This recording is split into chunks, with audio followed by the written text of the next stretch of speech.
Hello everyone. आपण कालपर्यंत बघितलं होतं की N+1 रूल काय असतं. तो सिंगल इलेक्ट्रॉन सिस्टीम और ॲटम और आयनसाठी वेगळा असतो आणि तोही कसा असतो, मल्टिपल इलेक्ट्रॉन सिस्टीमसाठी डिफरंट असतो. आणि प्रत्येकामध्ये ऑर्बिटल्सच्या एनर्जी लेवल्स कशा असतात, वेगवेगळ्या. बरोबर आहे. ते आपण single electron system like hydrogen और लिथियम प्लस प्लस आयन्स और हेलियम प्लस आयन्स यामध्ये बघितलं होतं. आणि तेच मल्टी इलेक्ट्रॉनिक सिस्टीम म्हणजे किंवा मल्टी इलेक्ट्रॉन सिस्टीम म्हणजे काय, किंवा ॲटम किंवा आयन म्हणजे काय, ज्यामध्ये एकापेक्षा जास्त काय प्रेझेंट असतात, इलेक्ट्रॉन. मग ते हेलियम असन, लिथियम असन किंवा सोन पुढचे कार्बन, ऑक्सिजन, पोटॅशियम, क्रोमियम कोणते पण. आलं लक्षात. त्याच्यामध्ये जेव्हा आपण ग्राउंड स्टेटला एनर्जी फील करत असतो, ग्राउंड स्टेटला असताना एनर्जी म्हणण्यापेक्षा इलेक्ट्रॉन त्या ऑर्बिटलमध्ये फील करत असतो. आपल्याला माहिती त्याची जी स्टेप आहे किंवा त्याचा वे आहे तो कसा असतो, लोअर एनर्जीपासून हायर एनर्जीपर्यंत. बरोबर आहे. आधी आपण लोअर एनर्जीमध्ये फील करणार आणि नंतर हळूहळू हायर एनर्जीमध्ये जाणार. बरोबर आहे, फील करत करत. आणि तोच कन्सेप्ट आपल्याला कशामध्ये यूज करायचा आहे, अफबू प्रिन्सिपलमध्ये. तुम्ही हा अफबू नाव ऐकल्यावर, हे बघा, अफबू प्रिन्सिपल. अफबू नाव ऐकल्यावर तुम्हाला असं वाटत असेल की हा अफबू एक प्रकारचा शास्त्रज्ञ असन, सायंटिस्ट असन, जेणेकरून त्या सायंटिस्टच्या नावावरून काय नाव दिलेलं आहे, अफबू प्रिन्सिपल. तर असं काही नाही. जर्मन भाषेमध्ये अफबू म्हणजे काय असतं, टू बिल्ड. काय असते, टू बिल्ड. काय असते, जर्मन भाषेमध्ये अफबूला नाव दिलेलं आहे टू बिल्ड. काहीतरी बिल्ड करायचे, काहीतरी डेव्हलप करायचे. बरोबर आहे. ह्या ठिकाणी आपण काय डेव्हलप करणार आहोत, एक ऑर्बिटल्स. आणि ऑर्बिटल्समध्ये काय करणार आहोत, इलेक्ट्रॉन फिलिंग. बरोबर आहे. ती कुठं, ग्राउंड स्टेटमध्ये जेवढे काही ऑर्बिटल्स असतात त्याला त्याच्या इन्क्रीजिंग ऑर्डरनी, एनर्जीच्या इन्क्रीजिंग ऑर्डरनी आपल्याला काय फिलअप करायचं आहे, एनर्जी फिलअप, इलेक्ट्रॉन फिलअप करायचे. एनर्जी फिलअप नाही, त्याच्या इन्क्रीजिंग ऑर्डरच्या एनर्जीनं आपल्याला काय फिलअप करायचं आहे, त्यामध्ये इलेक्ट्रॉन. मग तुमच्या डोक्यामधली ही आयडिया क्लिअर झाली असेल की अफबू म्हणजे काय. हा कोणता सायंटिस्ट नाही आहे. अफबू म्हणजे एक सिम्पली काय आहे, अफबू म्हणजे टू बिल्ड. काय करायचंय, काहीतरी बनवायचे, आपल्याला काहीतरी मेकअप करायचे. आलं लक्षात. तर आता आपण बघू की आपण कसं फील करणार. बरोबर आहे. कारण की आपल्याला काय करायचं, त्याला बिल्ड करायचे. बिल्ड म्हणण्यापेक्षा त्याच्यामध्ये काय करायचं, इलेक्ट्रॉन फील करायचे त्याच्या ऑर्बिट्समध्ये. बरोबर आहे. आणि हा कशासाठी यूज करतो आपण, मोस्टली हायर किंवा मल्टिपल इलेक्ट्रॉन सिस्टीमसाठी. बरोबर आहे. तर बघू आता काय असते अफबू प्रिन्सिपल. ह्या ठिकाणी मी काय केलेलं आहे, s shell, p shell, d shell, subshell, sorry, s subshell, p subshell, d subshell आणि एफ सबशेल अरेंज केलेली आहे. बघा, पहिल्यांदा 1 इथं, परत N+1 रूल इथं सुद्धा लागू होतं. N म्हणजे काय असतं, प्रिन्सिपल क्वांटम नंबर, त्याचा नंबर असतो 1 2 3 4 5 6. आणि L म्हणजे काय असतं, ॲझिमुथल क्वांटम नंबर, ज्यामध्ये आपण काय डिनोट करतो, subshell S P D F. आणि ह्या दोन्ही मिळून काय तयार होते, N+L रूल. आलं लक्षात. म्हणजे जर आपण अफबू प्रिन्सिपल जर स्टडी करणार असेल किंवा लक्षात घेणार असेल, त्यासाठी आपल्याला कोणत्या 3 प्रिन्सिपल लक्षात ठेवणं जास्त गरजेचं आहे. पहिला म्हणजे N+1 रूल. पहिला प्रिन्सिपल कोणता आहे, N+L रूल. दुसरा पौलीज एक्सक्लुजन प्रिन्सिपल. आणि थर्ड हॉर्न्स रूल. कोणता आहे, N+L रूल. N+L रूल कशासाठी असतो, सगळ्यांना तुम्हाला माहिती आहे कशासाठी असतो. इन्क्रीजिंग ऑर्डरमध्ये एनर्जी, जर इन्क्रीजिंग एनर्जी लेवलमध्ये जर समजा आपल्याला इलेक्ट्रॉन फील करायचं असेल इन्क्रीजिंग ऑर्डरमध्ये, आलं लक्षात, तेव्हा आपण कोणता रूल यूज करतो, N+L रूल. आपण कालच्या लेक्चरमध्ये तो रूल बघितलेला आहे. दुसरा म्हणजे पौलीज एक्सक्लुजन प्रिन्सिपल. त्याचा मेन एम, त्याचं जे एम आहे किंवा तो प्रिन्सिपल आहे, त्याचं म्हणणं सिम्पली काय म्हणते की जे काही क्वांटम नंबर आहेत, एका ऑर्बिटमध्ये 2 इलेक्ट्रॉन असतात. बरोबर आहे. त्या 2 इलेक्ट्रॉनमध्ये principal quantum number, azimuthal quantum number आणि मॅग्नेटिक क्वांटम नंबर, हे तिन्ही क्वांटम नंबर जरी सेम असले तर त्याला डिफरन्शिएट करायचं काम कोण करत असते, चौथा क्वांटम नंबर, जो की कोणता असतो, स्पाइन. म्हणजे त्याचे बाकीचे जरी डायरेक्शन, बाकीचे जरी ॲड्रेस जरी सेम असेल, तर शेवटी त्याची जी डायरेक्शन आहे स्वतःच्या ॲक्सिस भोवती, तर काही पहिला इलेक्ट्रॉन जर अपवर्ड डायरेक्शननी रोटेट होत असेल तर दुसरा कोणता होणार, डाऊनवर्डने. म्हणजे पहिला जर क्लॉकवाईजनी रोटेट होत असेल तर दुसरा कोणता होणार, अँटी क्लॉकवाईजनी. आणि तेच त्याची डायरेक्शन त्याला काय करतं, डिफरन्शिएट. आलं लक्षात. म्हणून त्यांनी सांगितलं की प्रत्येक क्वांटम नंबरचा जो काही इलेक्ट्रॉन, प्रत्येक ऑर्बिटलमध्ये जे 2 इलेक्ट्रॉन असतात त्या दोघांचाही किंवा प्रत्येक इलेक्ट्रॉनचा सेट कसा असतो, 4 क्वांटम नंबरचा वेगवेगळा. आलं लक्षात. आणि तिन्हीचा जरी सेम असेल तर चौथं त्याला काय करते, क्वांटम नंबर डिफरन्शिएट करते. हा कोणी सांगितलं, पौलीजनं. तर आपण काय म्हणतो, पौलीज एक्सक्लुजन प्रिन्सिपल. तिसरा रूल आहे हर्न्स रूल. कोणता आहे, हर्न्स रूल. काय म्हणते हर्न्स रूल, काय असते, हर्न्स रूल कशासाठी यूज करतो, आठवा. कशासाठी यूज करतो, इट इज अ मल्टिप्लिसिटी. कशासाठी, मल्टिप्लिसिटी. जर समजा आपण 2p ऑर्बिटल बघितलं, हर्न्स म्हणते जर समजा आपण पी डी एफ असे जो ऑर्बिटल बघितले तर त्यामध्ये जेव्हा इलेक्ट्रॉन फिल करायचं असेल किंवा इलेक्ट्रॉनची पेअरिंग करायची असेल तर आधी पेअरिंग करण्याच्या आधी प्रत्येक ऑर्बिटलमध्ये एक इलेक्ट्रॉन कंपल्सरी असला पाहिजे आणि मगच आपण त्याची काय करू शकतो, पेअरिंग. कारण की त्याच्यामध्ये असं आहे की स्टॅबिलिटी जी आपण म्हणतो, आपल्याला माहिती प्रत्येक ॲटम स्वतःला स्टेबल करायचा प्रयत्न करत असतो आणि त्यासाठीच हे सगळे इलेक्ट्रॉनची शेअरिंग, बॉन्डिंग आपण बघत असतो, बरोबर आहे. तर ह्या ठिकाणी हर्न्सचं सुद्धा तेच म्हणणं आहे, जेव्हा इलेक्ट्रॉन एकतर हाफ फिल्ड असेल किंवा तो फुल फिल असेल. काय म्हणते, एकतर तो इलेक्ट्रॉन हाफ फिल्ड असेल किंवा फुल फिल असेल तर त्याला काय डिझर्व असते, एक्स्ट्रा स्टॅबिलिटी. काय भेटते त्याला, एक्स्ट्रा स्टॅबिलिटी. कधी, जेव्हा इलेक्ट्रॉन एक तर फुलफिल असेल किंवा हाफ फिल्ड असेल तर. ह्या तिन्ही बेसिसवर, ह्या 3 रूल्सच्या बेसिसवर काय तयार झालेलं आहे, आपला अफोबू प्रिन्सिपल. आणि त्या अफोबू प्रिन्सिपलनुसार ह्या तिन्ही रूल्सचा यूज करून त्यांनी काय तयार केलेलं आहे, अफोबू प्रिन्सिपल.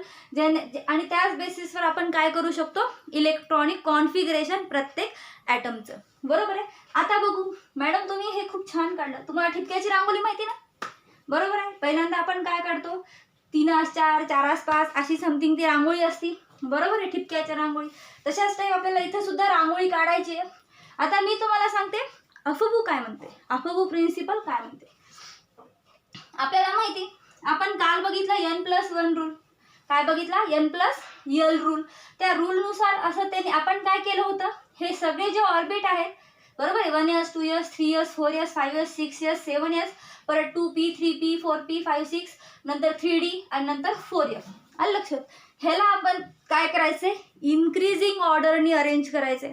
काय करायचंय, इन्क्रीजिंग ऑर्डरने अरेंज करायचे. आता जर आपण कालसारखं फॉलो केलं, प्रत्येक ठिकाणी आधी याला अरेंज करायचं, मग ह्याचं यसची व्हॅल्यू पुटअप करायची, त्या दोघांची बेरीज करायची आणि त्याला सिक्वेन्स वाईज अरेंज करायचं चढत्या क्रमाने, बरोबर आहे. जर आपण असं केलं तर कसं होते, खूप लेंदी प्रोसेस होते, बरोबर आहे, लेंदी प्रोसेस होते आणि आपल्याला त्याचं इलेक्ट्रॉनिक कॉन्फिगरेशन काढायला सुद्धा कसं ते थोडंसं हार्ड जाते, बरोबर आहे. ते ओव्हरकम करण्यासाठी काय केलं, अफोबू प्रिन्सिपलनी एक प्रिन्सिपल काढला. त्यामध्ये त्यांनी काय सांगितलं, पहिल्यांदा 1 ते 7 पर्यंत काय करायचं, 1s 2s 3s 4s 5s 6s 7s काढायचं. नंतर पी ऑर्बिटल, यस झाल्यानंतर कोणतं ऑर्बिटल, कोणती सबशेल असणार, पी सबशेल.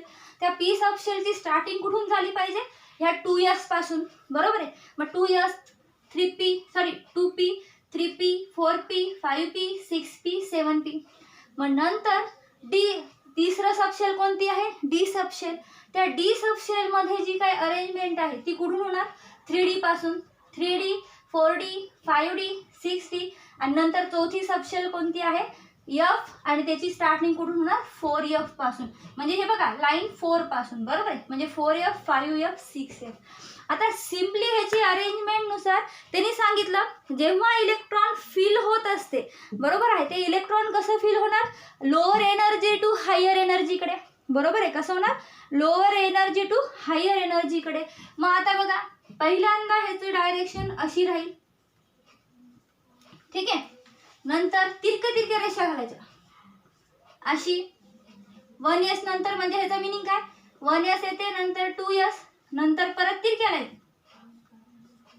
2s नंतर 2p 3s, परत लक्षात यायला, पहिल्यांदा 1s नंतर 2s नंतर 2p 3s नंतर परत तिरक्या, परत इथं 3p 4s, नंतर 3d 4p 5s, परत 4d 5p 6s, परत 4f 5d 6p 7s, परत 5f 6d 7p आणि लास्टला कोणती येणार मग 6f. अशी त्याची कोणती आहे तिरकी ऑर्डर. म्हणजे त्याचा जर सिक्वेन्स आपण बघितला तर 1s नंतर काय येणार, परत 2s कडे, परत 3s, हे सॉरी 1s नंतर 2s, नंतर 2p 3s, 3s झाल्यानंतर परत 3p, नंतर 4s, 4s नंतर परत 4s झाल्यानंतर 3d 4p 5s, नंतर परत 5s झाल्यानंतर कोणती येणार increasing order 4d 5p 6s, परत 6s झाल्यानंतर 4f 5d 6p 7s, नंतर परत 5f 6d 7p आणि लास्ट 6f. हे काय झाली त्याची इन्क्रीजिंग ऑर्डर. कशाची इन्क्रीजिंग ऑर्डर. म्हणजे जर आपल्याला एखाद्याचं इलेक्ट्रॉनिक कॉन्फिगरेशन करायचं असेल समजा तर आधी आपल्याला ह्या गोष्टी माहीत असणं गरजेचं आहे की कोणत्या कोणत्या एस शेल एस सबशेल मध्ये मॅक्झिमम 2 इलेक्ट्रॉन फिल असतात, पी मध्ये किती असतात 6, डी मध्ये किती असतात 10 आणि एफ मध्ये किती असतात 14. ही गोष्ट लक्षात ठेवणं तुम्हाला 100% गरजेचं आहे, कारण त्याच्याच बेसिसवर आपण काय करत असतो इलेक्ट्रॉनचं डिस्ट्रीब्युशन. आलं लक्षात. चला तर मग बघू. आता रूल्स नुसार जर पाहिलं अफोबो प्रिन्सिपल नुसार तर त्यांनी सांगितलं आधी छान अरेंज केले त्यांनी, नंतर तिरक्या तिरक्या रेषा मारल्या, जेणेकरून त्याचा मिनिंग फक्त एवढाच होता की ह्या थ्रू आपल्याला काय भेटलं पाहिजे. प्रत्येक वेळेस आपण n+l रूल वापरून ते अरेंज करू शकत नाही, तर ह्या वेळी आपण काय करू शकतो डायरेक्टली त्याचं इलेक्ट्रॉनिक कॉन्फिगरेशन करू शकतो. कारण की ही जे जर आपण ह्या सगळ्यांचं समजा n+l नी जरी कॅल्क्युलेट केलं तर सिक्वेन्स कसा येणार, आधी 1s चा येणार, 1s नंतर 2s, नंतर 2p 3s, 3s झाल्यानंतर 3p 4s, 4s नंतर 3d 4p 5s, नंतर परत 4d 5p 6s, नंतर परत 4f 5d 6p 7s, नंतर परत 5f 6d 7p आणि लास्ट कोणता आहे 6f. ह्याशी त्याची काय झाली इन्क्रीजिंग ऑर्डर. कशाची with the help of n+n rule and aufbau principle. आलं लक्षात. म्हणजे तुम्ही n+l जरी वापरला असतं तर ह्याची अशीच ऑर्डर झाली असती आणि अफोबो प्रिन्सिपलनी शॉर्टमध्ये ती एक ट्रिक सांगितली त्यांनी की डायरेक्ट काय करायचं, आधी 1 ते 7 पर्यंत एस सबशेल करायची, नंतर पी सबशेल दुसऱ्यापासून स्टार्ट होते बरोबर आहे. मग त्याची स्टार्टिंग असली पाहिजे ती 2 नंबर पासून दुसऱ्या शेल पासून झाली पाहिजे. आपल्याला माहिती तिसरी शेल जेव्हा असेल त्याच्यामध्ये 3 ऑर्बिट असतात. कोणते कोणते 3s 3p 3d. 4s असेल तर 4 ऑर्बिट असतात. कोणते 4s 4p 4d 4f. आता इथं तुम्हाला वाटत असेल मॅडम 5वी शेल तर 5 ऑर्बिट असायला पाहिजे. बरोबर आहे तुमचं, 5 ऑर्बिट असायला पाहिजे, त्यात 5 सबशेल जी पर्यंत गेलं पाहिजे. पण आपल्या जे काही इलेक्ट्रॉन कॉन्फिगरेशन आहे तितकं लांब जातच नाही, जी पर्यंत जात नाही. आपल्याला फक्त एफ पर्यंत घेणं देणं आहे. एस पी डी एफ ह्याचाच आपल्याला उपयोग होणार आहे म्हणून आपण तेवढंच घेणार आहोत. आलं लक्षात. जी एच आय जे के घेणार नाही. आलं लक्षात. कुठपर्यंत घेणार आहे फक्त एफ पर्यंत. आलं लक्षात. त्यानुसार मग ही अरेंज करायची आणि काय करायचं तिरकं तिरकं अरेंज. आलं लक्षात. म्हणजे जर तुम्हाला फॉर एक्झाम्पल ह्याचं जर समजा इलेक्ट्रॉनिक कॉन्फिगरेशन कॅल्क्युलेट करायचं असेल तर तुम्ही कसं कॅल्क्युलेट करू शकता. एक सिंपल एक्झाम्पल देते आणि नंतर आपण डिटेल बघू. समजा आपण बघितलं कार्बन. काय बघितलं कार्बन. आता मला सांगा कार्बनचा ॲटॉमिक नंबर किती येते 6. काय करायचं कार्बनचा ॲटॉमिक नंबर किती येते 6. आता ह्याला अरेंज करा. पहिल्यांदा काय येणार 1s. काय ते 1s. आता मला सांगा इथं 1s आलेलं आहे. आपल्याला माहिती s ऑर्बिटल मध्ये मॅक्झिमम किती एनर्जी किती इलेक्ट्रॉन आपण फिल करू शकतो 2. झालं 1s 2. आता किती राहिले 6 मधून 2 गेले 4. परत 1s2, 1s नंतर काय राहते 2s, s orbital, s subshell म्हणल्यानंतर त्यामध्ये मॅक्झिमम किती इलेक्ट्रॉन असतात 2च, ns 2s2. आता राहिला प्रश्न बघा 1s2 झालं 2s2, इथे 4 इलेक्ट्रॉन संपले. कार्बनचे किती असतात टोटल 6, 6 मधून 4 गेले 2. आता मला सांगा 1s झालं 2s, आता 2s नंतर कोणाची बारी येते 2p ची, मग इथं लिहा 2p, बरोबर आहे 2p. पण आता इथं जेव्हा आपण 2p लिहितो पण तेव्हा इलेक्ट्रॉन किती लिहावं लागतील फक्त 2. किती लिहावं लागतील फक्त 2. 1s2 2s2 2p2. आलं लक्षात. हे काय झालं त्याचं इलेक्ट्रॉनिक कॉन्फिगरेशन. तसंच जर आपण ऑक्सिजनचं बघितलं, ऑक्सिजनचा ॲटॉमिक नंबर किती असते 8. तर मला काढून दाखवा बरं काय असेल. हां 1s2 2s2. आता ह्या ठिकाणी बघा 2p, आपल्याला माहिती p सबशेल आहेत त्यामध्ये 3 ऑर्बिटल असतात आणि जेव्हा 3 ऑर्बिटल असतात त्यामध्ये मॅक्झिमम किती इलेक्ट्रॉन फिल करू शकतो आपण 6. किती इलेक्ट्रॉन फिल करू शकतो 6. तर आता मला सांगा ह्या ठिकाणी 4 इलेक्ट्रॉन इथंच गेले, 8 मधून 4 गेले किती राहतात 4, म्हणजे 2p4. म्हणजे आपण अजून पुढच्या लेवल पर्यंत ह्याच्यामध्ये फुलफिल करू शकतो कारण की जी मॅक्झिमम p ऑर्बिटलची कॅपॅसिटी किती आहे 6 इलेक्ट्रॉनची. येते लक्षात. पण तुम्हाला थोडंसं डाऊट असेल. कसा डाऊट मॅडम हे प्रत्येक वेळेस आम्हाला आधी काढून बघावं लागेल, बरोबर आहे तुमचं म्हणणं काय. आता इलेक्ट्रॉनिक आम्ही हे सगळं पाठ करू शकत नाही. करू शकता का नाही कोणीच करू शकत नाही. काय पाठ करू शकत नाही की आधी 1s 2s 3 असं 1s नंतर 2s नंतर 2p 3s 3p 4s 3d 4p 5s 4d sp 6s. So confusing. Sequence wise तुम्हाला लक्षात नाही राहणार. प्रत्येक वेळेस एवढं अवघड काढून नाही बघता येणार. जरी तुम्ही काढलं तरी ह्या रेषा तिरक्या येत असताना थोड्याशा चुकतात. आपण रांगोळी जरी काढायची म्हटलं तरी आपली रांगोळीची रेष थोडीशी तिरकी जाते, रांगोळी चुकू शकते. तर हे तर आपलं प्रिन्सिपल आहे. हे थोडंसं काय होते रेष कमी जास्त झाली तर तुमचा जे इन्क्रीजिंग ऑर्डरमध्ये जो काही एनर्जी लेवल आहे ती सुद्धा काय होणार डिस्टर्ब होऊन जाणार. तर अशा वेळेस काय करायचं लक्षात ठेवायचं. तो तर शेवटचा पर्याय. आणि तुम्हाला जरी वाटत असेल 1s 2s हे ॲटोमॅटिकली जेव्हा तुमची त्या इलेक्ट्रॉनिक कॉन्फिगरेशनची प्रॅक्टिस होईल तेव्हा ती गोष्ट तुमच्या लक्षात राहणारच आहे. पण सध्या काय करायचं तर माझ्याकडे एक ट्रिक्स आहे, ती आपण बघू की ट्रिक काय म्हणते. बघू तुम्हाला कळते का ते ट्रिक. ट्रिक बघायची ट्रिक. चला आधी मला सगळ्यांनी सांगा की सबशेल कोणते असतात गड्या. काय म्हणते सबशेल कोणते असतात.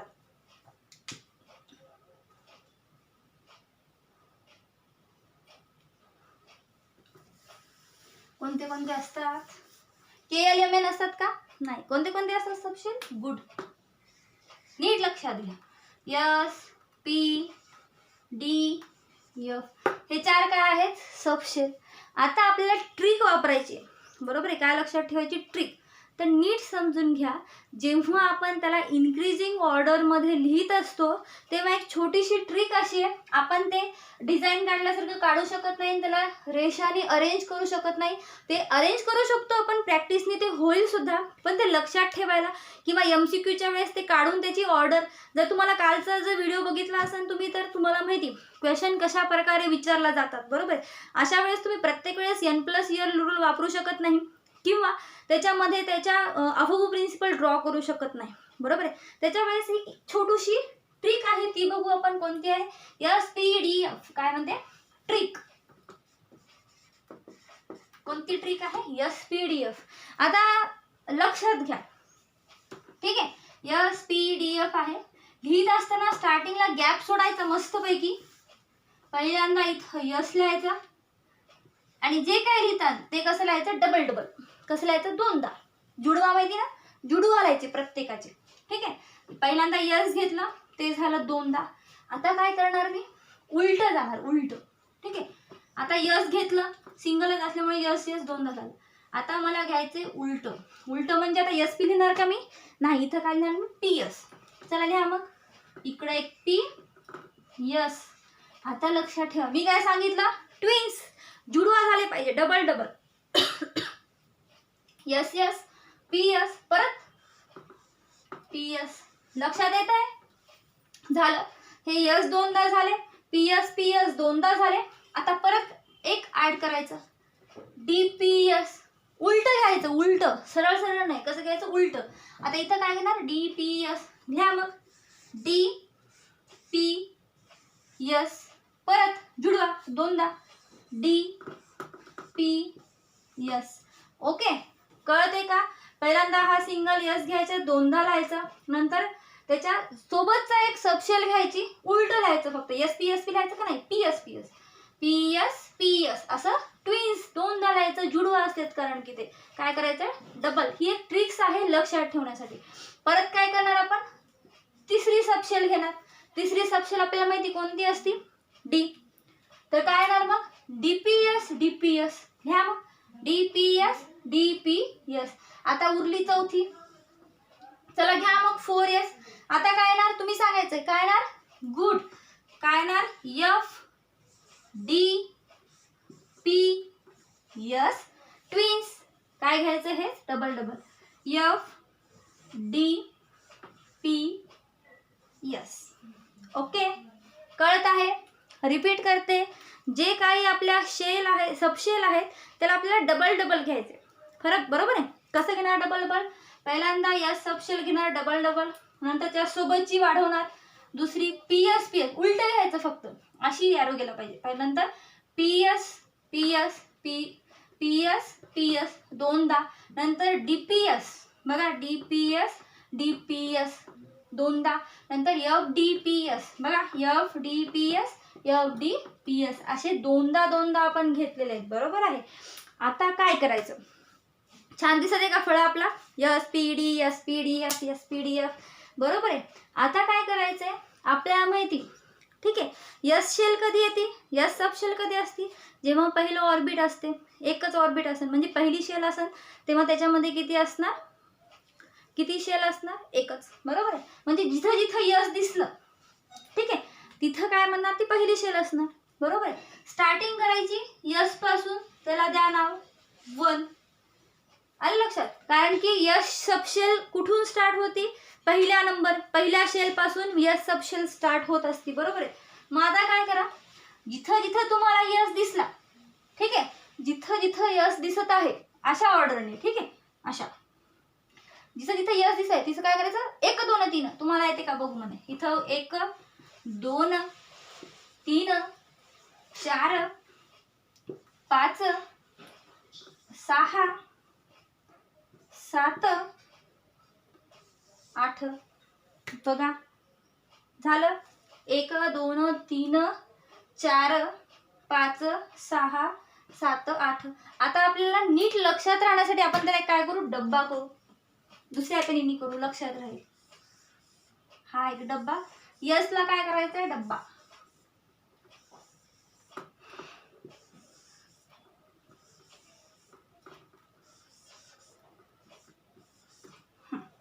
केला डब्बा. आता दुसरं राहिलं काय? पी राहिलं, डी राहिलं, एफ राहिलं. आता आपल्याला माहिती डी सबशेल कुठून स्टार्ट होते? दुसऱ्या शेल पासून. बरोबर आहे? दुसरी शेल नंबर 2 मध्ये कोणते कोणते असतात? यस आणि पी, 2 सबशेल असतात. बरोबर आहे? तर आता दुसऱ्यापासून पी चालू होते. बरोबर आहे? दुसरी सबशेल. मग स्टार्टिंग कुठून करणार? पी सबशेलची 2 पासून. मग घ्या 2 3 4 5 6 7. कळत आहे? दुसरी सबशेल कुठून स्टार्ट होते? सॉरी, पी सबशेल कुठून स्टार्ट होते? दुसऱ्या शेल पासून. म्हणून त्याचं जी आपण 1 2 लिहायलो ती कुठून स्टार्ट करावं लागेल? 1 पासून का? नाही, दुसऱ्या शेल पासून. म्हणून इथं काय लिहिलं आपण? 2p, नंतर 3p, नंतर 4p, नंतर 5p, नंतर 6p आणि 7p.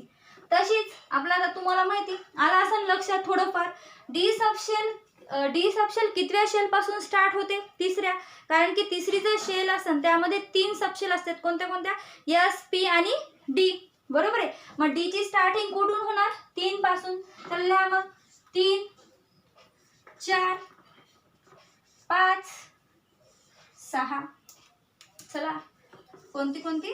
3 4 5 6. ओके. आणि राहिला प्रश्न एफ. एफ कुठून स्टार्ट होत असते? चौथ्या शेल. कारण की चौथ्या शेलमध्ये किती ऑर्बिटल्स, किती सबशेल प्रेझेंट असतात? 4. कोणते कोणते? S P D F. 4. म्हणजे एफची स्टार्टिंगच कुठून ना? 4 पासून. चला लिहा मग. 4F आणि इथं काय ना? 5F.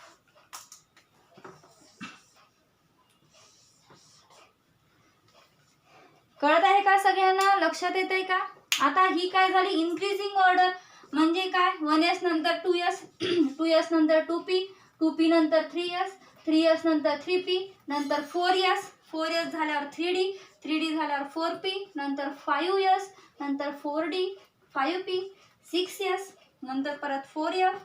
असं हे काय होते? सिक्वेन्स आहे कशाच्या? इन्क्रीजिंग ऑर्डरचा. म्हणजे 8S have higher energy than the 1S. बरोबर. याचा आपण मिनिंग असं काढू शकतो. पण तुम्हाला आता मला सांगा, अफबू प्रिन्सिपल सोपं वाटते की ही ट्रिक? विचार करून सांगा. सांगा मग कोणतं चांगलं वाटते? अफबू प्रिन्सिपल सोपं वाटते की ही? फक्त ह्या ठिकाणी तुम्हाला ट्रिक्स अशी आहे. काय करायचंय तुम्हाला? काय लक्षात ठेवायचंय? फक्त जेव्हा आपण SPDF ची अरेंजमेंट करतो तेव्हा काय करावं लागेल? यस आधी स्टार्टिंगला 2दा घ्यावं लागेल. प्रत्येक वेळेस आपल्याला प्रत्येक गोष्ट काय करावं लागेल? 2 टाइम्स. कारण ते कसे असतात? रिपीटर्स, ट्विन्स असतात. बरोबर. जुडवा म्हणू शकतो आपण त्याला. जुडवा असल्यामुळे काय करणार? यस डबल घेणार. घेतला डबल. नंतर काय करायचं? SP असं नाही घ्यायचं, उलट घ्यायचं त्याला. हे बाणेकडे लक्ष द्यायचं, उलट. ठीक आहे. मग ह्याच्यानंतर परत पुढचा जी सबशेल आहे ती सोबत घ्यायची. मग कसं लिहिणार? PS. नंतर परत त्याच्या पुढची घ्यायची. डबल लिहायचं बघा. PS. नंतर DPS. बरोबर आहे. घ्या मग. DPS. नंतर परत पुढची पण सोबत घ्यायचं. प्रत्येकाला एक सोबत घेऊन पुढे जायचं. बरोबर आहे. FDPS बघा. FDPS. आणि आपल्याला माहिती जी एस सबशेल आहे ती स्टार्ट कुठून होते? पटकन सांगा. पहिल्या शेल पासून. बरोबर आहे. दुसरी पी सबशेल कुठून स्टार्ट होते? दुसऱ्या शेल पासून. डी सबशेल कुठून स्टार्ट होते? तिसऱ्या शेल पासून. आणि एफ सबशेल कुठून स्टार्ट होते? चौथ्या शेल पासून.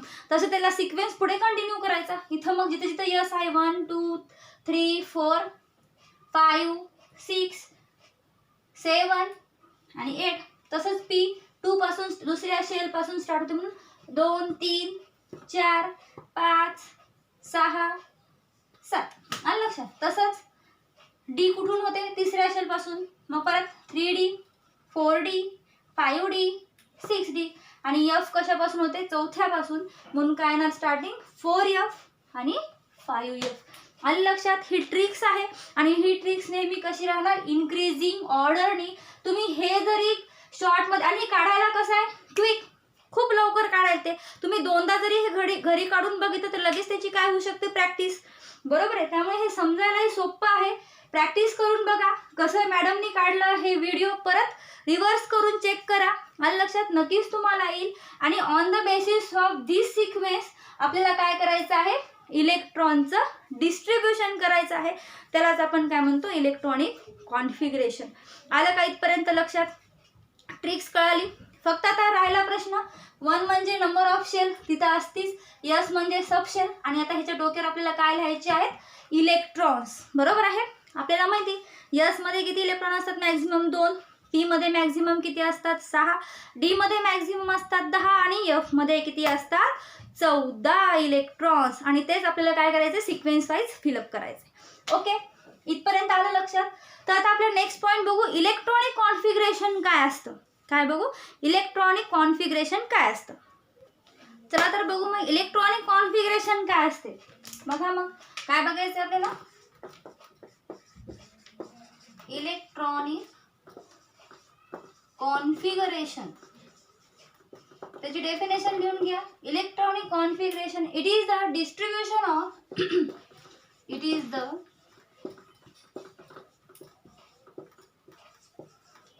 distribution of electrons in an orbit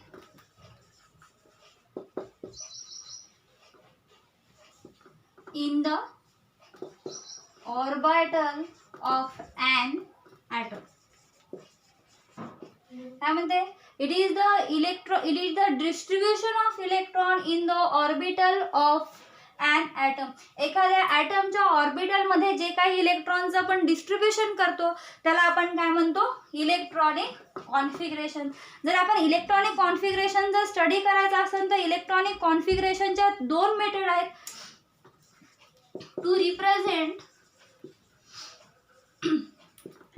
electronic configuration. There are two methods.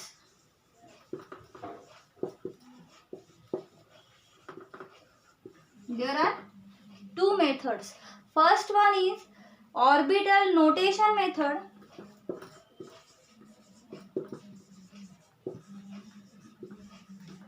Orbital notation method. And second one is orbital diagrammatic method. Orbital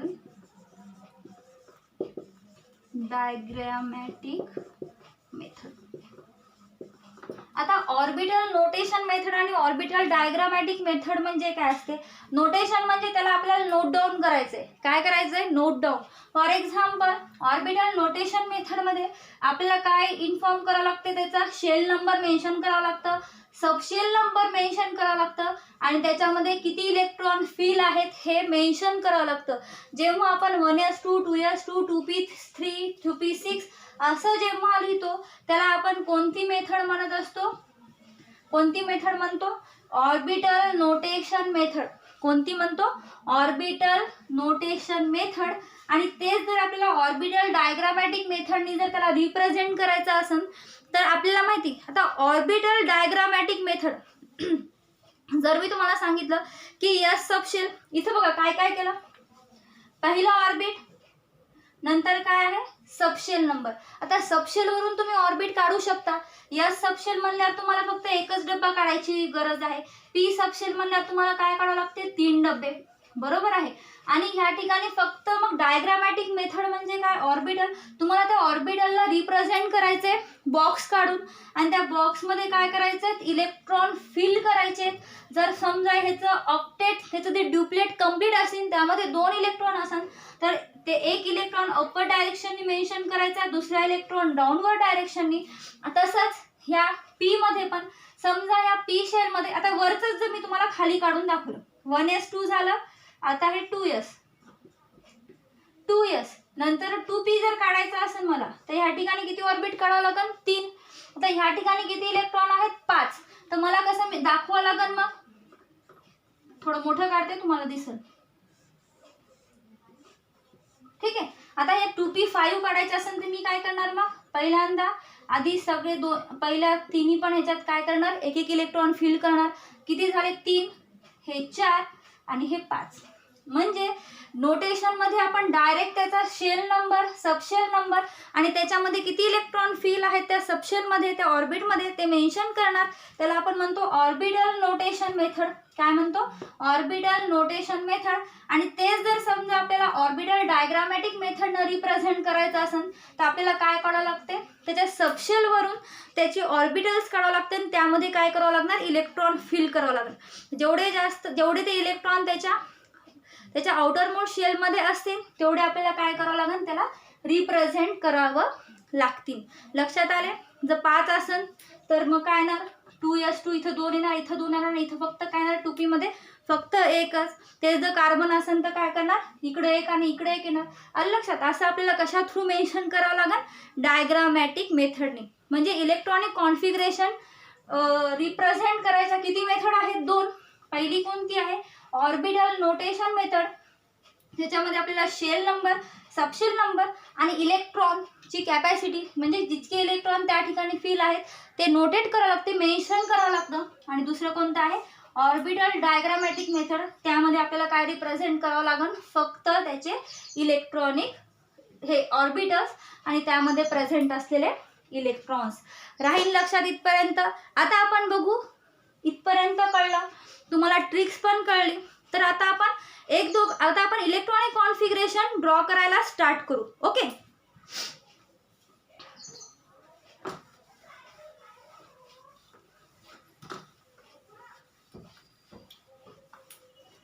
आता बघू आपण इलेक्ट्रॉनिक कॉन्फिगरेशन. ठीक आहे. Hydrogen, helium, lithium. कोणते? हायड्रोजन, हेलियम, लिथियम, बेरिलियम आणि boron. बरोबर आहे. ह्याचा ॲटॉमिक नंबर काय आहे? आता उद्या येताना तुम्ही काय करा माहिती का, तुमच्या वहीमध्ये एकतर काय करायचं, सिम्बॉल लिहायचा. त्याच्या आधी त्याचं नाव असलं पाहिजे, नंतर सिम्बॉल, नंतर त्याचा ॲटॉमिक नंबर आणि त्याचं इलेक्ट्रॉनिक कॉन्फिगरेशन. आता हायड्रोजनचा ॲटॉमिक नंबर 1 आहे, हेलियमचा 2 आहे, लिथियमचा 3 आहे, बेरिलियमचा 4 आहे आणि बोरॉनचा किती आहे? 5. आता जर ह्याला आपल्याला इलेक्ट्रॉनिक कॉन्फिगरेशन मध्ये अरेंज करायचं असेल तर कसं करणार? चला सांगा. पहिल्यांदा स्टार्टिंग कुठून होती? 1s पासून. आता इथं आपण 1s2 लिहू शकतो का? नाही, कारण की हायड्रोजन मध्ये किती इलेक्ट्रॉन असतात? फक्त 1, म्हणजे 1s1. तसंच हेलियम 1s2. तसंच जर लिथियम करायचं असेल तर सांगा 1s2. यस ऑर्बिट कसं आहे? फुलफिल आहे, त्याच्यात 2 इलेक्ट्रॉन आहेत. 1s2 नंतर काय ना 2s, पण इथे इलेक्ट्रॉन किती राहणार? 1. नंतर परत बेरिलियमचा 1s2 2s2. ओके. नंतर परत बोरॉनचं 1s2 2s2. नंतर 2s नंतर काय राहते? 2p नंतर 2p1. असं तुम्हाला कॅल्क्युलेट करायचं आहे. इथपर्यंत कॅल्क्युलेट करा आणि पुढचं जर येत असेल तर ड्रॉ करा, नाहीतर आपण पुढचं लेक्चरमध्ये ते कंटिन्यू करू. ओके.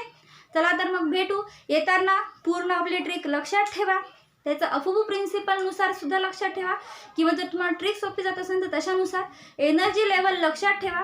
आणि आपण उद्या बघू मग त्याचं प्रत्येक 1 ते 30 पर्यंतच्या ॲटमचं काय बघायचं आहे आपल्याला? Electronic configuration. तेच आपण 1 ते 4 पर्यंत ऑलरेडी बघितलेले आहेत. फक्त तुमच्याजवळ ते डब्बा रेडी पाहिजे, जेणेकरून पुढचं जेव्हा आपण बघू तेव्हा तुम्हाला लगेच काय करता येईल त्यामध्ये फिल. ओके. चला तर मग भेटू उद्याच्या लेक्चरमध्ये. Keep watching. तोपर्यंत बाय.